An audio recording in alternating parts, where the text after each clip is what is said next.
everyone, it's Hannah Barkman again, and I am here with lovely Princess. She is enjoying the sun. Would you like to tell the audience anything before we get started? Princess says hello, and today I am going to show you how to make the last recipe in our holiday baking series, and it is the chocolate glazed toffee bars. She doesn't want to be a part of this again. She knows when she's finished. So let's go ahead and move into the kitchen. So now I will show you what ingredients and materials you need for this recipe. Okay, so this recipe is kind of like two recipe parts in one. The first part is all about the bottom of the bar, which is kind of like a shortbread cookie. And then the top is all about the chocolate goodness that makes the delicious, like almost like a caramel topping. So first of all, we're going to start with that shortbread cookie base. And what you're gonna need for that is you're going to need a pan. This is an 8-inch pan, and you're going to want to make sure you lightly grease that. You can either use butter. I'm gonna use a stick of butter and rub it on there, or you could just use something like Pam or something like that where it's a spray oil. The other things you're going to need is you're going to need 2/3 of a cup of flour. You're also going to need 1.5 tablespoons of sugar and 1/8 teaspoon of salt. It's hard to tell, but there is the salt in there along with my sugar. So that's both the sugar and the salt. And then you're also going to need unsalted butter that's chopped into pieces. So this is 1/4 cup of unsalted butter. You're going to want to chop it up into small pieces like this. And then the other thing is make sure you keep it in the freezer until you're ready to use it because it needs to stay really cold. And then the last thing for this portion is 2 teaspoons of milk. How I like to grease baking sheets is I just take some butter that I have left over and just wrap it at the bottom with the wrapper, and then just use it to run it along there, almost like like a pencil eraser, and you're just kind of rubbing it all over the surface of the pan. Make sure you get the sides and the corners. That's where things really like to stick.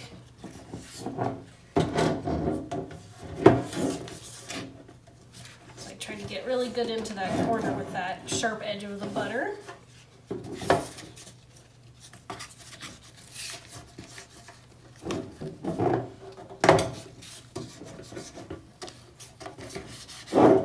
And it can get a little messy. This is fun if you have kiddos that want to get messy and gross while baking because they like to play in mud usually. Give them some squishy butter to put on the pan. They usually love that.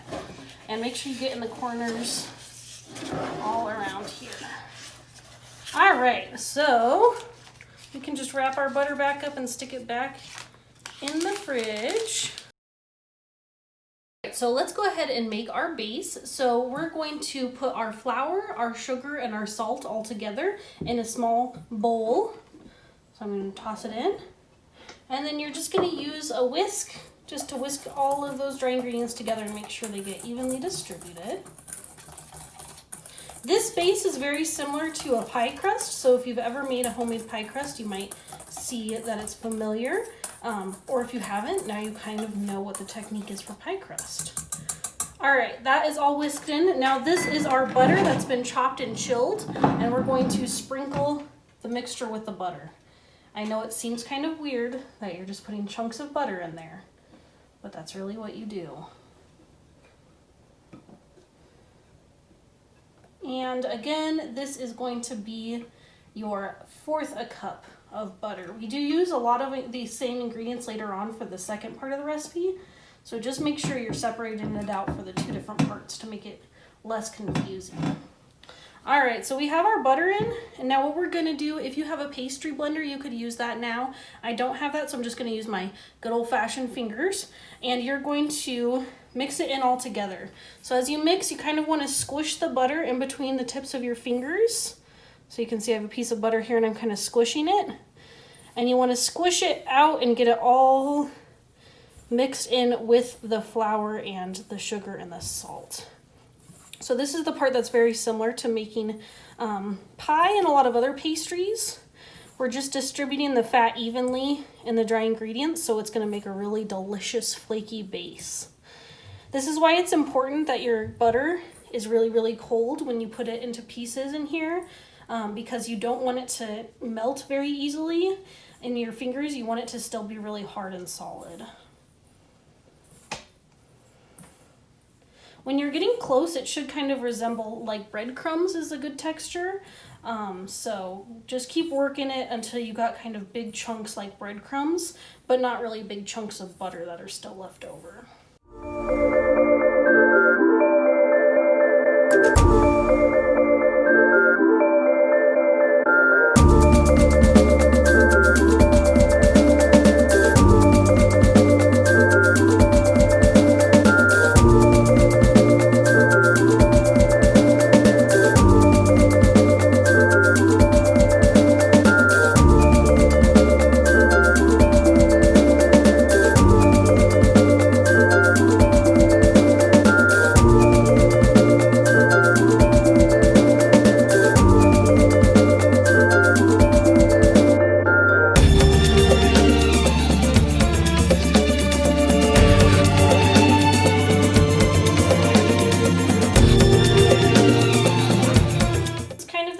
That you want it to be kind of thicker chunks, and as you find those little, you know, finicky big balls of butter, just go ahead and squish them in.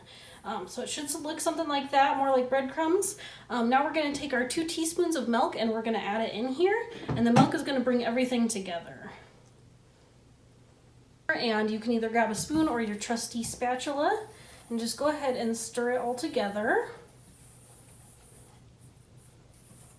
And then once all the milk is distributed in there by being stirred, you're going to actually knead it a little bit. So we knead it usually with our hands just because, again, it's a little bit easier. And this way we're sure that the milk is really infusing together with everything else and coming together as more of a crumbly dough than just dry. Alright, so here is what it's starting to look like as you knead the mixture together and get the milk mixed together with everything else. One thing to note, it says 2 teaspoons of milk, but depending on how it's coming together, you might want to add 1 to 2 more teaspoons of milk. You don't want the mixture to be like watery or liquidy at all. You want it to be pretty dry. But if you have a mixture and it's not coming together when you squeeze it in your hands like that, you're going to want to add more milk, just a teaspoon at a time, until it comes together like this. So if you're adding your milk and it's still very crumbly and not coming together in your hands, make sure you add just a little bit more, a teaspoon at a time. But I think that this should work all right. So let's go ahead and we will put it into our pan. So we've dumped it into our pan, so now we're going to push and we're going to lightly pack it. Now, I'll be honest, my pan is a little bit big, so I might have some gaps, but just kind of move it around until you have an even base.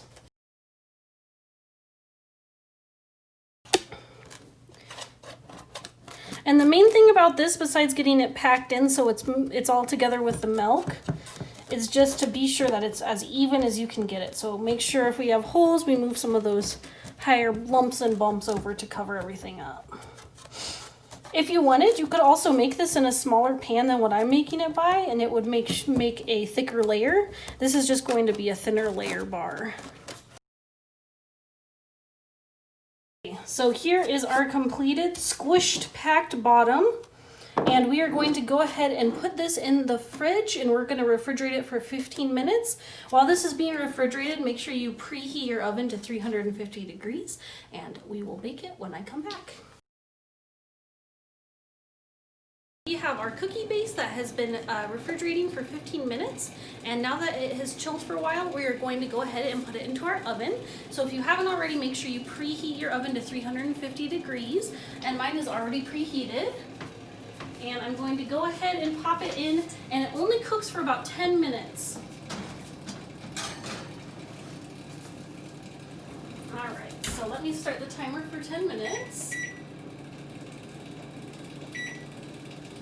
And we can move on to gathering the ingredients for the second round of the recipe, or the second part of the recipe. So while our cookie base is cooking in the oven right now, baking in the oven, I can show you what we're going to need for the second part of the recipe.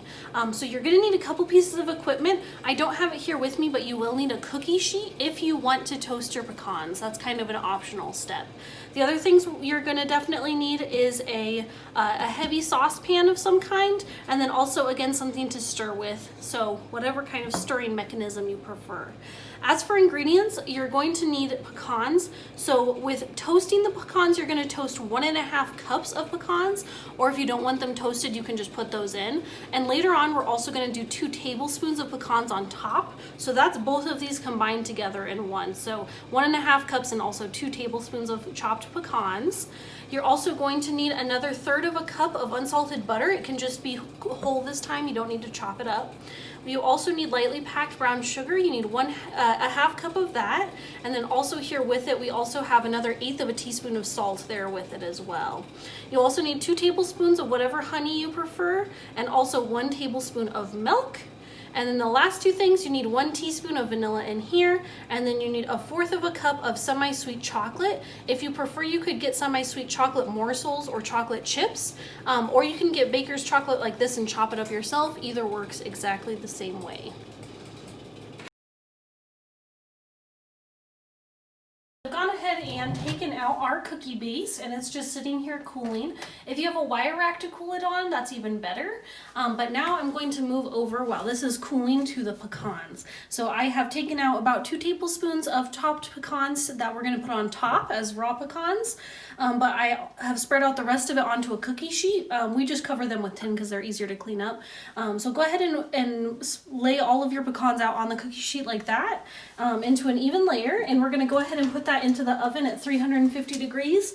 Now, it's really important that you watch these really closely because nuts like to burn very quickly, and we don't want them to be burned. We just want them to have a delicious toasty flavor. If you prefer that you don't have any of your pecans toasted, you can just go ahead and skip this step. It's optional. So if you don't want toasted pecans, just move on to the next step. Otherwise, we're going to put them in and keep a close eye on them. It's probably going to only take about 4 or 5 minutes. And we want to make sure that we open it up periodically and stir them and keep an eye on them as well. Okay, so I've moved our pan of our base onto a wire rack so it can cool, and then I have set the timer for our pecans, so I'm going to check on it in about a minute, maybe a little less, and I'll show you how to stir the pecans as well.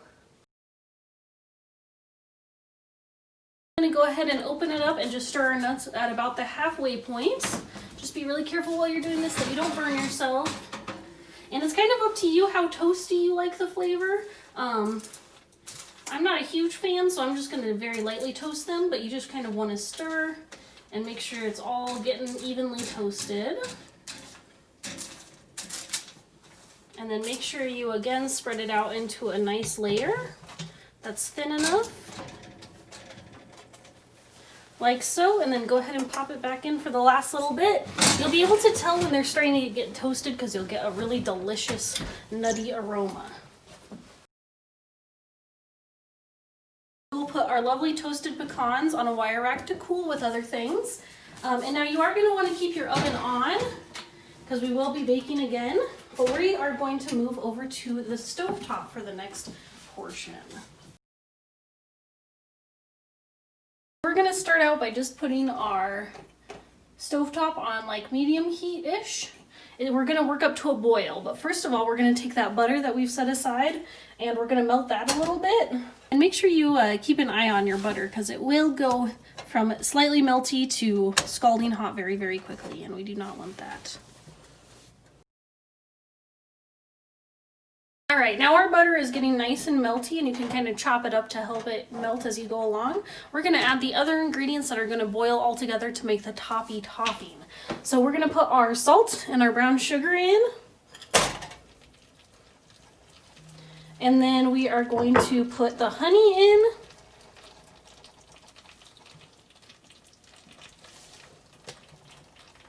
Make sure you got that nice rubber spatula so you can get every bit. And then before we add our milk, I'm going to stir everything just because I hear the butter bubbling on the bottom. So we kind of want to stir it.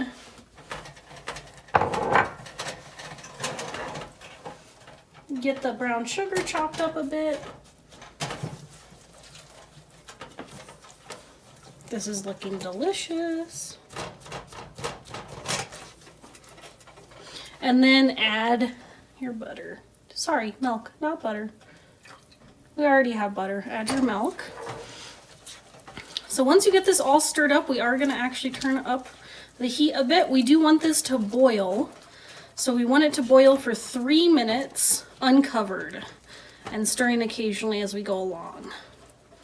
All right, so I'm going to go ahead. Let's see if we can get some bubbles now. I think we will have to turn up the heat just a bit.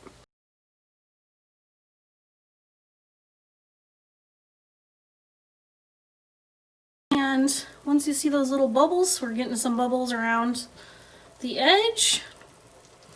I bet we'll get some big ones coming here very soon. Just be sure that you're stirring this as you go because you don't want anything to burn at the bottom of your saucepan. That is a bad smell. You'll be sad, and it is a pain to clean your saucepan when something has burned on it.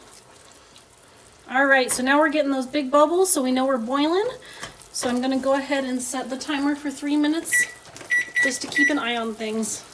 It's a nice, yummy, caramely looking color. I'm very excited.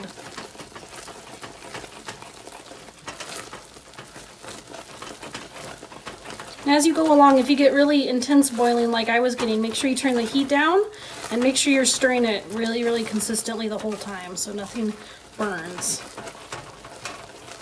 If you have more of a calmer simmer, you can probably stir more occasionally. Just kind of make sure everything gets moving and nothing starts to burn.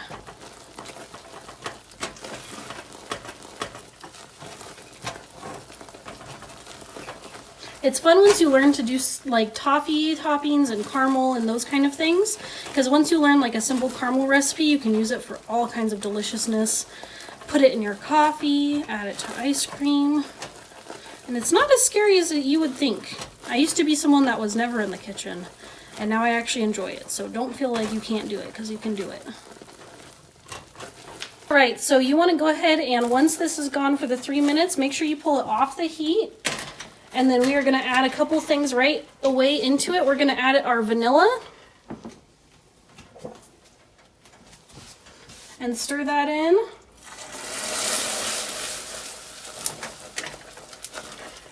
And that's why it's very important to take it off the heat, because it's still going to be very grumbly. And then we also want to add the pecans that we have toasted. So make sure you grab these because it's probably still going to be hot. And we will stir our pecans in. And make a big old mess. That's part of baking. But it's okay because this burner is not on. So just be careful if you mess up like me, cleaning things up. Don't burn yourself.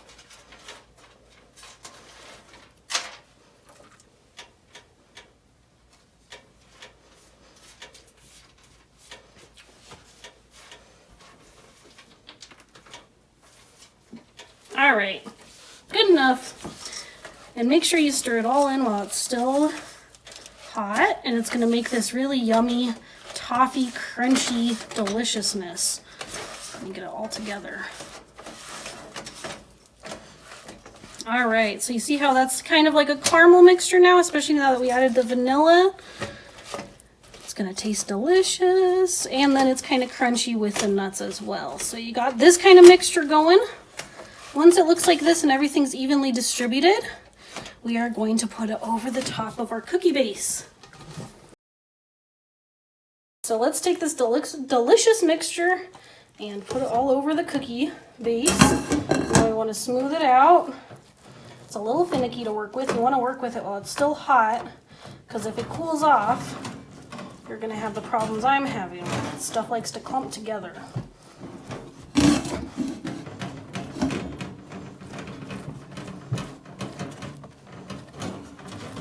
Just try to spread it as evenly as you can.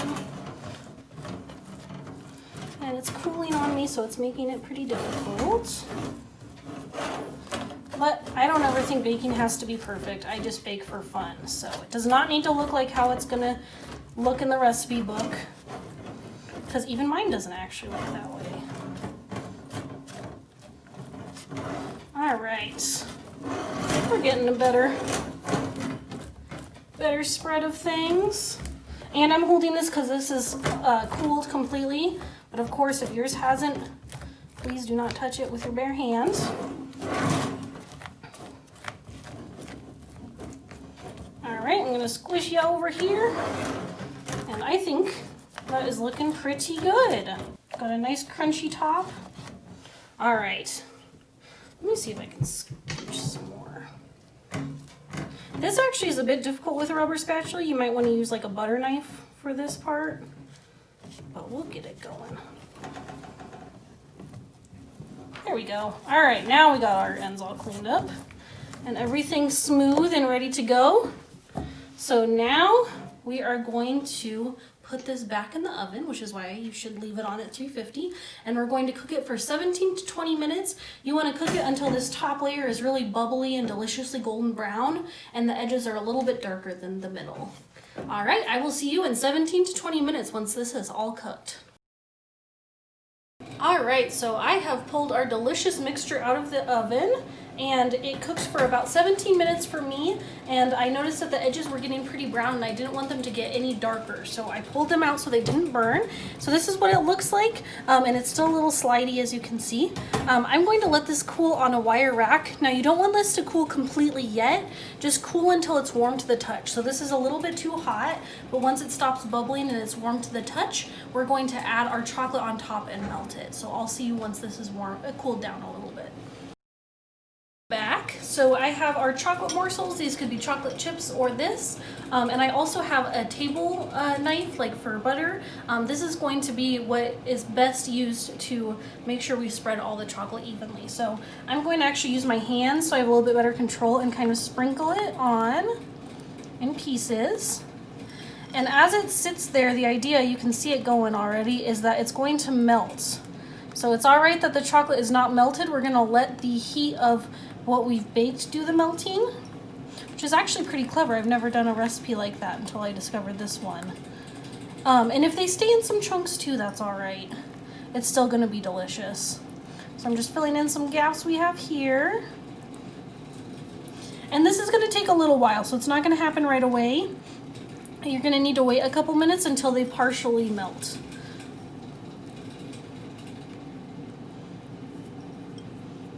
All right, and I will see you back once they've gotten a little bit squishy and meltier.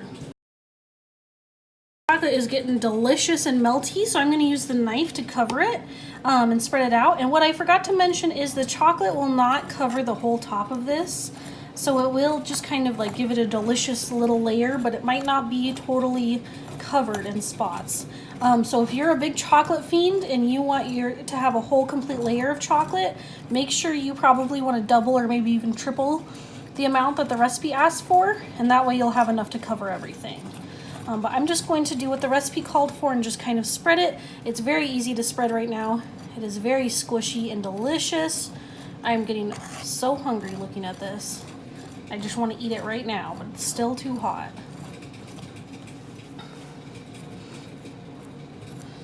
And make sure we get those corners. Welcome to heaven. We have delicious melted chocolate on top of caramel, and we are going to finish up our bars by just sprinkling with those pecans that we had left over and just doing a nice even layer for those. And I think that you and your loved ones are really going to enjoy this recipe. It's a couple of complicated steps at the beginning, but I think once you think about it in two parts, the recipe is two different separate parts, it's pretty fun and approachable to make. All right, I just got a couple more, gotta get the corners. All right, so that is what our finished product looks like. Now you are gonna want it to cool completely. So just leave it on the wire rack until it is completely cold to the touch. And once it is cold to the touch, you can go ahead and cut it up into bars. And like I mentioned earlier, if you have more people, you can feel free to cut it up into smaller serving sizes. Or if it's just you, just take a fork and enjoy your pan. All right, thank you so much for joining me for this holiday baking series. I hope you've enjoyed what Ashley and I have done and shared with you all. We really enjoyed sharing some of our favorite recipes with you, and we wish you and your loved ones a wonderful holiday season. All right, have a great holiday, and we'll see you in the new year. Bye.